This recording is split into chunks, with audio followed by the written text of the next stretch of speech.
तहतुल मस्जिद या तहतुल वुजू नमाज, इसराक नमाज, चाश नमाज, अवाबीन नमाज, तहज्जुद नमाज, तौबा नमाज, हाजता,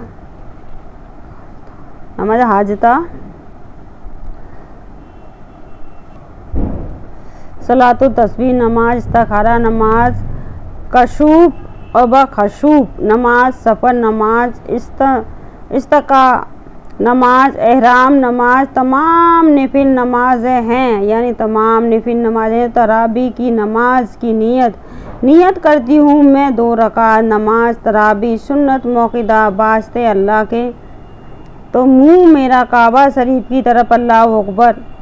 क़याम की नियत यानी तकबीर तहरीमा के वक्त सीधा खड़ा होना, यानी सर को पुस्त यानी पस्त न करना, दोनों पैर के टखनों का मिलना और पैरों की उंगलियां किबला की तरफ रखना। तीसरा, तकबीर तहरीमा के वक्त दोनों हाथों को चादर के अंदर इस तरह उठाएं कि उंगलियां कंधों के बराबर हो जाएं। चौथा, हाथ उठाते वक्त हथेलियों को किबला रुख रखना, उंगलियों को जमाए रखना। पांचवा, तकबीर कहकर दाएं हाथ की हथेली को बाएं हाथ की हथेली की पुष्ट पर रखना। छठा, दोनों हाथ सीने पर रखना। सातवां, सना पढ़ना।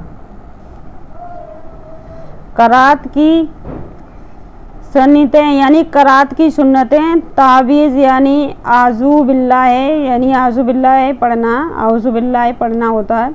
तो दूसरा, तस्बीह यानी बिस्मिल्लाह पढ़ना। तीसरा, सूरे फातिहा के बाद आहिस्ता आमीन कहना, सूरे फातिहा के बाद आहिस्ता से आमीन कहना। और चौथा, फ़र्ज़ नमाज के आखिर 2 रकातें में सिर्फ सूरे फातिहा पढ़ना।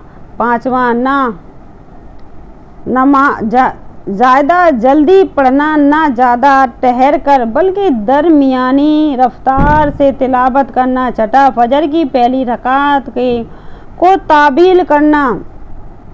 और सातवां, फजर व ज़ोहर में तवाल मुफसिल यानी सूरे हजरात से सूरे बुरूज तक कोई सूरत पढ़ना। और असर और इशा में औसात सफसल यानी सूरे बुजुर्ग से सूरह लम या कुल तक कोई भी सूरत पढ़ना। और मगरिब में कशार मुफसल यानी सूरे अज़ा जिल्दुल अर्दो यानी सूरत जिल्दुल अर्दो से सूरह नास तक की सूरतें पढ़ना।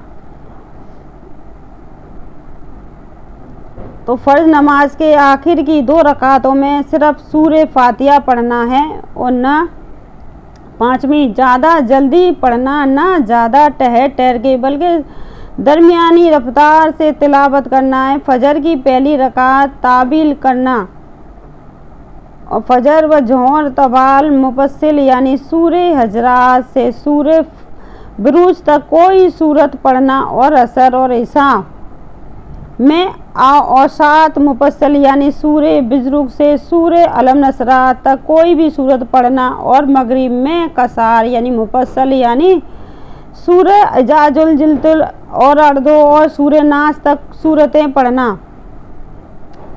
रुकू की नियतें, रुकू में जाते वक्त तकबीर कहना और रुकू में सिर्फ इस कदर झुकना के उंगलियां घुटनों तक पहुंच जाए और हाथों से घुटनों को ना पकड़ें और घुटने इस तरह रखें कि रुकू में कमान की शक्ल हो जाए, यानी रुकू में कमान की शक्ल हो जाए। और पीठ पर कोई चीज़ रखे तो गिर जाए, यानी इतना ना झुके जैसे पीठ पे कोई चीज़ रखी हुई है कि आपकी टिकी रह जाए, इतना ना झुके, इतना झुके पीठ पे कोई चीज़ रखी जाए तो वो गिर जाए, कमान हो जाए।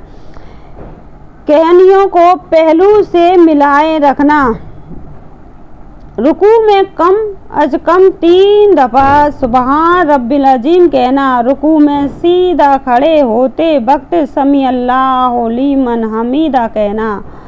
सीधे खड़े होकर रब्बना लकल हम्द कहना।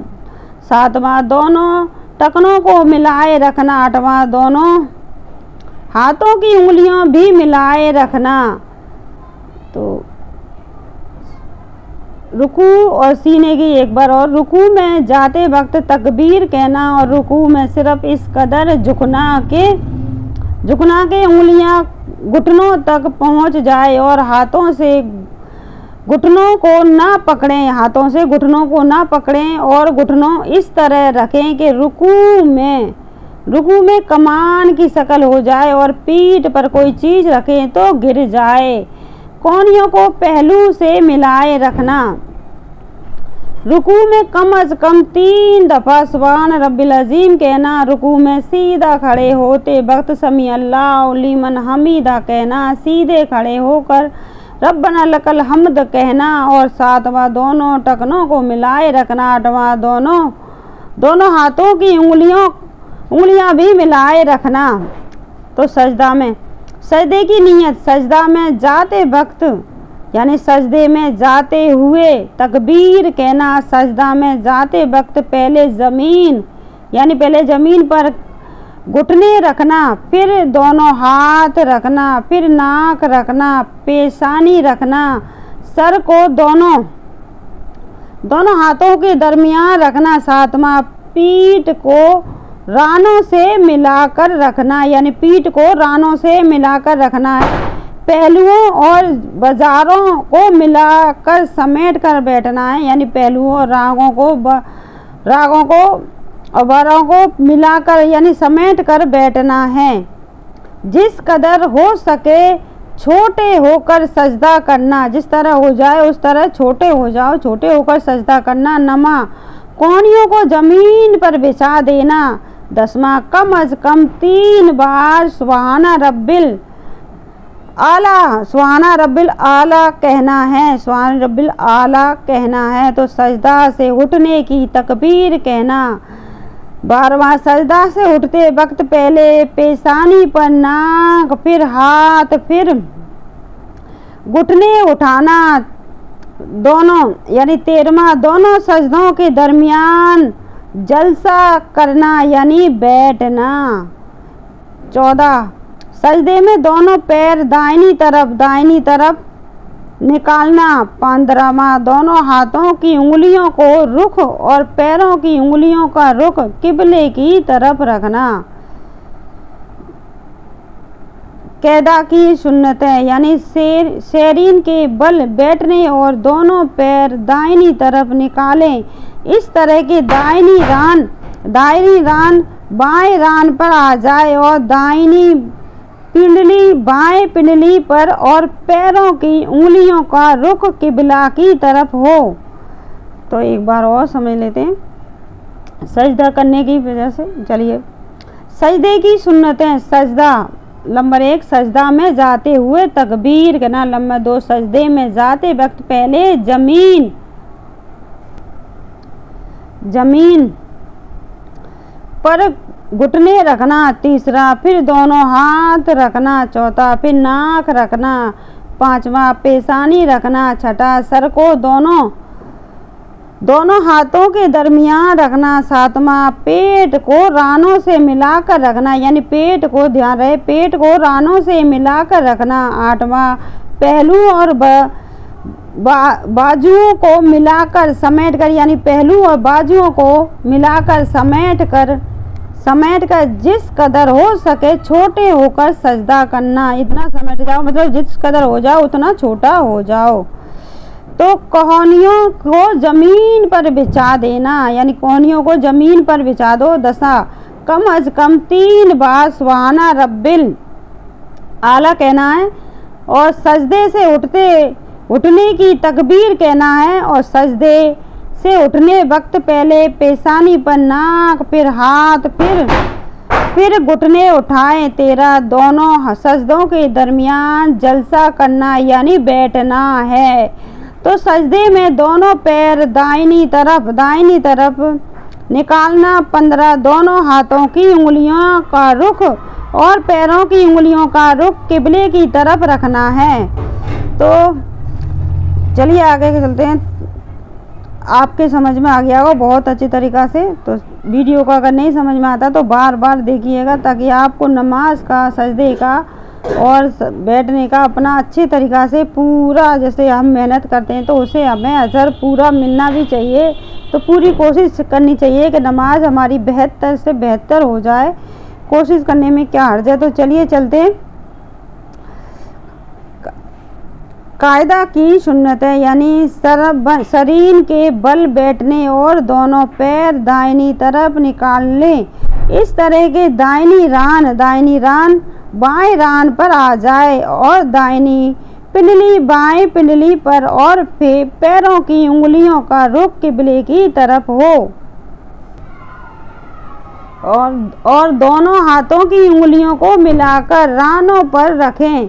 उंगलियों का रुख किबले की तरफ हो। यानी दूसरा, जब अतहियात पढ़ें तो कलमा शहादत पर पहुँचे तो बीच की उंगली और अंगूठे से हल्का बनाकर ला इलाहा कहते वक्त शहादत की उंगली उठाकर, यानी ला इलाहा हल्का बनाते हैं ना, उंगली उठाते हैं, तो शहादत की उंगली कहते वक्त शहादत की उंगली उठाकर इशारे करें, यानी इशारा करें, और ला इलाहा इल्लल्लाह कहते वक्त उंगली को नीचे छोड़ दें। तो तीसरा, कदा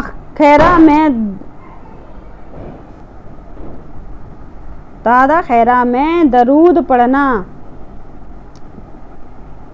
चौथा, दुआएं मशूरा पढ़ना, यानी दुआएं मशूरा पढ़ना। दोनों तरफ सलाम फेरना, यानी पहले दाहिनी तरफ फिर बाएं तरफ, यानी दाईं तरफ के सलाम में दाईं तरफ के फरिश्ते और बाईं तरफ के सलाम में बाईं तरफ के फरिश्तों की नियत करना।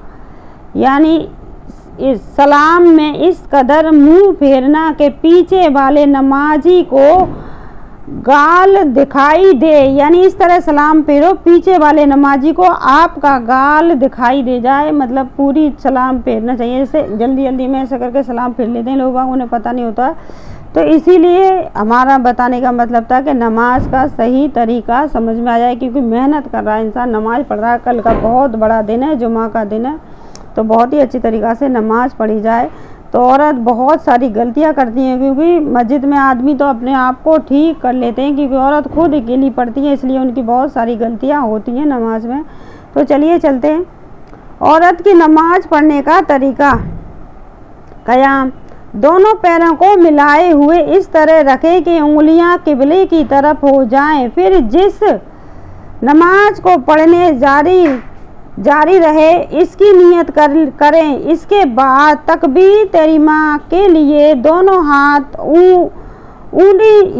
यानी ओढ़नी या दुपट्टा के अंदर ही रखें। ओढ़नी या दुपट्टा जो भी आप ओढ़े हुए हो के अंदर से ही कंधों तक उठाए, यानी बाहर निकाल के आप ऊपर तकरीबी अल्लाह अकबर कहते हो, उसके ऊपर न ले जाएं। ओढ़नी के अंदर ही रख कर ही तहरीमा तकरीबी आप बोले, कंधों तक उठाएं और अल्लाह अकबर कहते हुए दोनों हाथ नीचे छोड़ें बगैर सीना, यानी दोनों नीचे हाथ छोड़ें बगैर सीना पर बांध लें, छोड़े बगैर सीना पर बांध लें।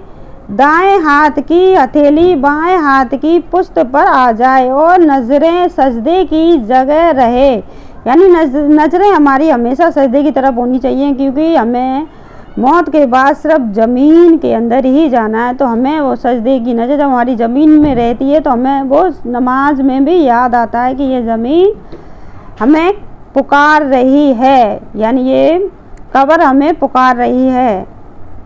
तो इसलिए नमाज़ों का तरीका सही होना चाहिए। तो इसलिए ये सब चीज़ बताई गई हैं, तो हमें भी अपनी ये चीज़ें सही कर लेनी चाहिए। सजदे की जगह, यानी नज़रें सजदा की जगह रहे, तो इसका मतलब ये सजदे की जगह रहनी चाहिए। जब हम पूरी तरीक़ा से ज़मीन को देखते हैं ना, तो हमारी निगाह इधर उधर भटकती ही नहीं है, क्योंकि हमें पता है इस ज़मीन के अंदर हमें एक ना एक दिन जाना है।